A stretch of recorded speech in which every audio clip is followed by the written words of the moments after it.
Às vezes, algumas histórias ou vídeos do Instagram me trazem informações interessantes e uma delas foi conhecer o efeito cobra. Não sei quantos de vocês já ouviram falar sobre esse efeito, mas ele vem de uma anedota histórica, ou seja, não necessariamente ela é toda factual, mas a gente entende que parte dessa anedota tem história e outra parte também é um pouquinho de mito, um pouco de criação. Mas vamos falar sobre o efeito cobra em si. A anedota diz que na época em que o governo, a parte colonial britânica, dominava uma parte grande da Índia, ou para não dizer a Índia inteira, o governo tinha uma certa preocupação com cobras venenosas. Então ele criou um programa onde ele beneficiava, ou seja, pagava as pessoas que caçassem cobras venenosas e trouxessem até o governo para que assim diminuísse o número de cobras venenosas naquela região da Delhi. No início, o projeto foi um sucesso, porque de fato as pessoas começaram a caçar cobras, trazer para o governo e receber o seu dinheiro. Então era uma relação de ganha-ganha, porque diminuía o número de cobras também, que era um dos objetivos do governo. Mas obviamente o ser humano ele é criativo, ele aprendeu a jogar o jogo. E algumas pessoas mais empreendedoras resolveram começar a criar cobras em cativeiro para que assim elas pudessem receber mais dinheiro do governo. O governo descobriu, cancelou o programa porque basicamente eles chegaram à conclusão de que estavam, na verdade, subsidiando criadores de cobra e não diminuindo as cobras, o que não era o objetivo do projeto. Isso liga diretamente com suporte, porque a gente tem muita métrica que a gente cria para resolver um problema e a gente arruma outro problema. Porque o ser humano, ele vai se beneficiar, ele vai procurar uma maneira de se beneficiar daquela métrica e poder justificar que ele está trabalhando conforme a métrica pede, só que ao mesmo tempo ele pode estar criando um outro problema. Eu quero hoje falar aqui sobre 5 métricas que têm esse efeito cobra e como resolver essas 5 métricas. O primeiro deles é o SLA de primeiro atendimento. Então algumas ferramentas têm SLAs distintos, um para primeiro atendimento e outro para resolução. E só se basear num SLA de primeiro atendimento, ele pode ser perigoso porque os técnicos acabam enviando um follow-up, um acompanhamento que é às vezes um modelo e colocando chamada em pendente. Ou seja, eles atendem o SLA de primeiro atendimento, mas não existe um primeiro atendimento. Existe só uma resposta automática e nenhum retorno para o usuário. Ou seja, o SLA fica 100%, mas não existe de fato um atendimento acontecendo. Uma maneira de resolver isso é diferenciar esse SLA de primeiro atendimento a de fato uma atribuição real. Então, se foi enviada uma notificação apenas lá dizendo que vai ser atendido, isso não deve ser considerado de fato um atendimento, e sim uma tarefa, por exemplo, ou de fato uma descrição de um processo de atendimento que foi dado a este usuário. Isso seria uma maneira de resolver esse SLA de primeiro atendimento, ou não usar, obviamente, o SLA de primeiro atendimento para não gerar esse problema. O segundo é o FCR, ou seja, First Call Resolution, ou em português, uma resolução no primeiro atendimento. Esse cara aqui ele pode gerar alguns problemas, como por exemplo o técnico ficar numa sessão remota por horas, mesmo sem saber como resolver, e chamando um monte de gente ao mesmo tempo para tentar ajudar ele a resolver, o que não é bem positivo, porque sim, talvez ele resolva num primeiro atendimento, mas ele não vai refletir de fato quantas pessoas trabalharam nesse chamado, ou ainda pior, o técnico vai começar a dar um monte de solução que não faz o menor sentido, só para poder subir a taxa dele de atendimentos resolvidos no primeiro atendimento. E uma maneira de solucionar isso é fazer uma ligação entre FCR e a reabertura de chamados.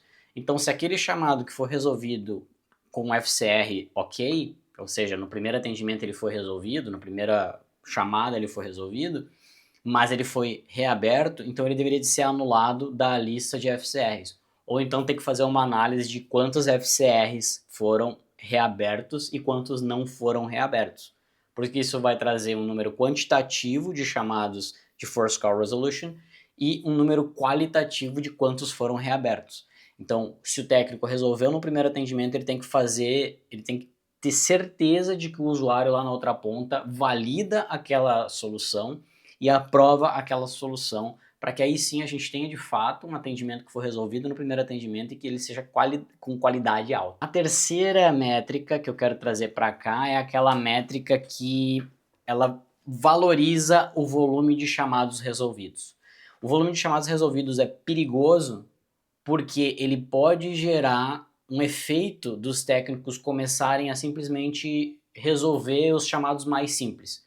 Ir lá escolher a dedo ou cherry picking, escolher aquele chamado mais simples, como reset de senha ou reconfigurar uma VPN, algo que seja muito simples de fazer e deixar os chamados que são prioritários, com impacto alto, de lado para outras pessoas, porque assim o volume fica alto, o volume de soluções fica alto, mas na verdade o usuário lá na outra ponta não está bem feliz com o atendimento.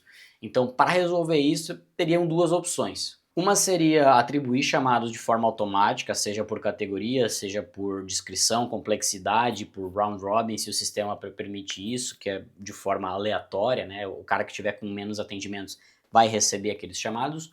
Ou o segundo seria gamificar o suporte.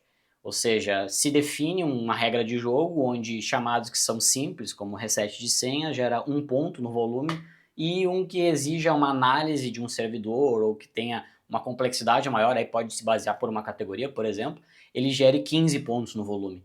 Então o técnico vai talvez olhar mais para o chamado mais complexo para bater a meta dele de volume de chamados baseada na pontuação. O tempo médio de atendimento também pode gerar um problema, porque o técnico vai, às vezes, ele sabe que ele tem uma janela um pouco definida de qual é a média que ele tem que atender, ou seja, digamos que a meta seja de 10 minutos por chamado. Então, cada atendimento ele vai tentar usar dentro daqueles 10 minutos, vai derrubar a ligação, ou ele até vai fechar um chamado para dizer que ele foi atendido dentro da métrica.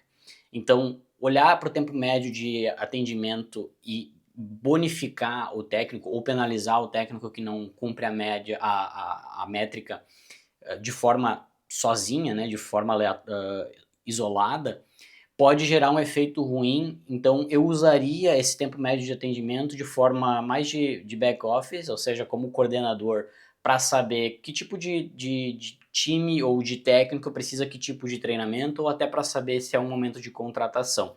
Digamos que eu tenha lá uma média de 15 minutos que tenha que ser atendido os chamados, mas em geral todos os técnicos estão precisando mais de 30 minutos. Mas eles não têm para eles como uma métrica que eles têm que atender o tempo médio. Eles precisam saber que eles terão auditorias aleatórias nas suas soluções para conseguir compreender a qualidade das suas soluções, dos seus atendimentos.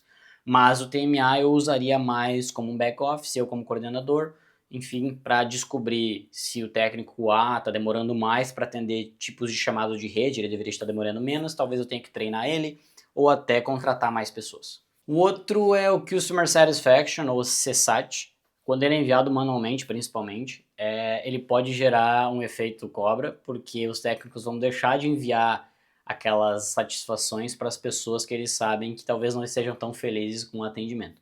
Então eu resolveria isso botando 100% do envio das satisfações, das pesquisas de satisfação, de forma 100% automática.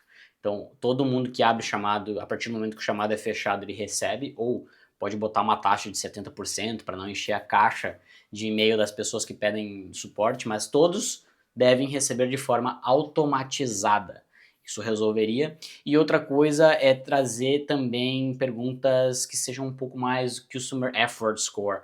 Então, perguntas que sejam um pouco mais abertas. Então, como por exemplo, o quão difícil foi resolver esse problema conosco, ou você teve a sua solução, a sua requisição resolvida de fato, você vai precisar se ligar de novo. Então, perguntas um pouco mais abertas que podem trazer um pouco mais de insight sobre isso. E outra coisa importante, não penalizar aqueles que têm notas baixas, mas estudar e entender o porquê daquela nota baixa, porque às vezes pode ser de fato intriga entre o usuário e o técnico, ou o usuário está olhando para uma coisa que não agradou ele dentro daquele atendimento ou de um conjunto de coisas daquele atendimento, mas que na verdade não reflete o esforço que o técnico teve em tentar trazer uma solução ou trazer uma solução para a pessoa. Digamos que dentro do pipeline não existia esta solução ou que não é algo que seja atendido pelo time de suporte.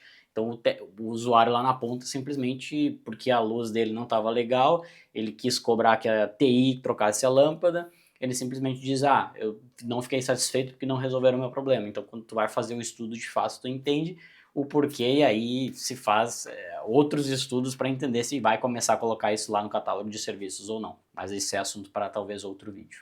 Me diz aí que outros tipos de métricas que vocês entendem que são métricas que têm esse mesmo efeito cobra. Coloca aqui nos comentários embaixo.